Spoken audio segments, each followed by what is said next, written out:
Welcome back, everybody. My name is Tim, and this is another Real Ideal Gear review. Today we're going to be looking at the Citizen Nighthawk, an everyday watch with some limitations, but an everyday watch nonetheless.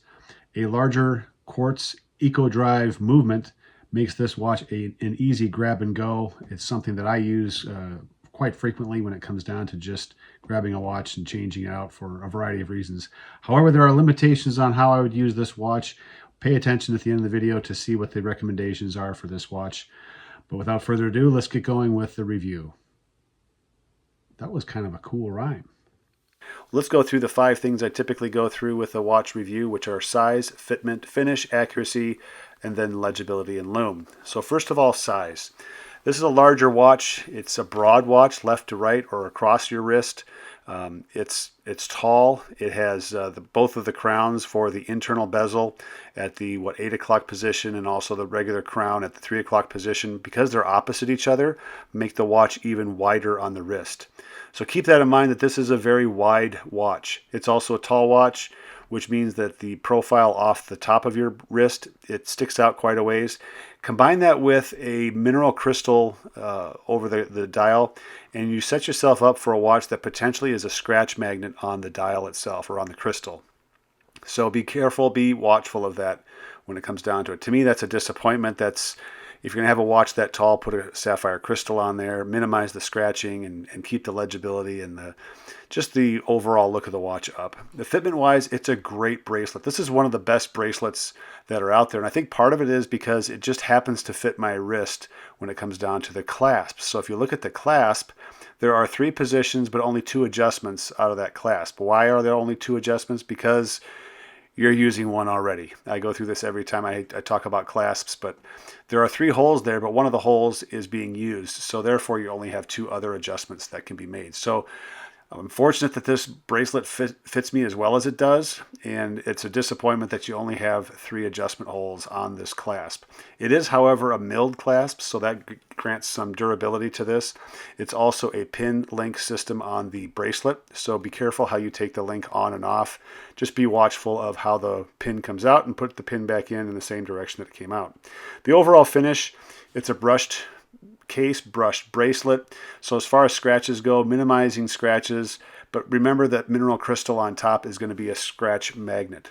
The date window at the 3 o'clock position is okay. I wish it was bigger. I wish it was pushed back further over the 3 o'clock indice and make the date window even bigger. That's the way it goes. The hands, I love the hands on there. The sword hands are broad. They're very easy to see.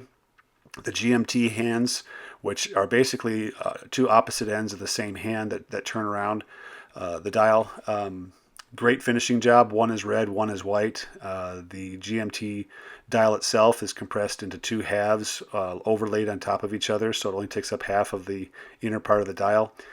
Great idea, great use of space and geometry. I just think that's fascinating, and I think it's also a great GMT function on a watch. And so anyway, that's the finish on the watch. I think is really good. I like it. It's busy. The dial is busy with a lot of the E6B slide rule functions. So if you become more familiar with it, it becomes less foreign. At the same time, there's a lot of written material on the dial. So be aware of that. And if you like it, this is a watch for you. I like it. I don't mind it. Matter of fact, I use the slide rule on occasion for unit conversions. That's where I think it's the fastest, because it's not a simple calculation. It's usually a formula that you have to know. So having that slide rule with those unit conversions on there, I think does a great job of telling me, from liters to gallons or kilometers to miles, that kind of thing. Accuracy, it's a quartz watch. It does a great job with keeping accuracy. No question about that. The Eco Drive keeps a constant power supply available for the watch as well, so accuracy is maintained by that, making this more of a grab and go type watch. I really like that function. Legibility and lume, the hands on this are great. The hour and the minute hands stand out very, very well.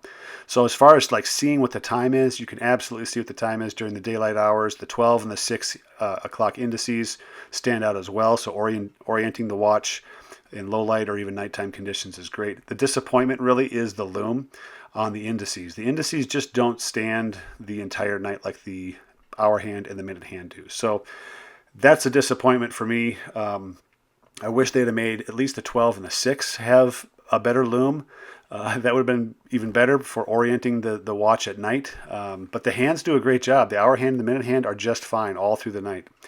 It's a busy dial, so just keep that in mind. I did have a Chronofix 1952 pilot watch, which was a smaller version, same E6B slide rule on there.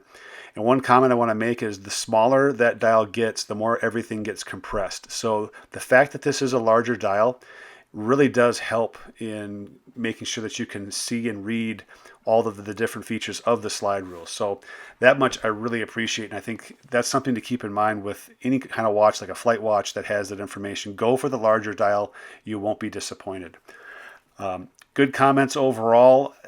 Eco Drive, I love the Eco Drive. It seems like it's bulletproof, no batteries, no charge. Just have to charge the watch, put it in a windowsill every now and then, and you're fine for months on end.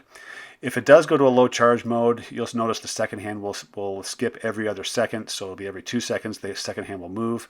That's an indication you need to get the watch under some light.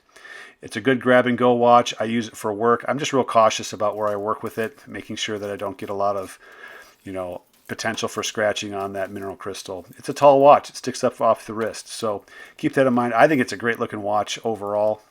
The GMT function for travel. My oldest son is going to be doing a training with the National Guard in Macedonia, so I'll be setting the GMT up for that when he leaves for that. It has the calculator function on there, slide rule function. I think it's a great watch. It does have some disappointing features to it. The mineral crystal with the combined height off the wrist, I think, is just a recipe for scratches. The clasp, having a 3-hole, 2-position clasp. The indices are not loomed as well as the hands are, and the 2 crowns that are opposite each other make this watch very wide, not to mention the height that it already has. So I give this an 8.5 out of 10. It's certainly a watch I would recommend. I just think you have to be very aware of what those things are that can get caught, scratches or the busy dial or those kind of things. Just being aware of what the watch is capable of and what it's not. So there you have it, another Real Ideal gear review over the Citizen Nighthawk. Let's see if we get that to focus in there. It's a watch that I like to wear.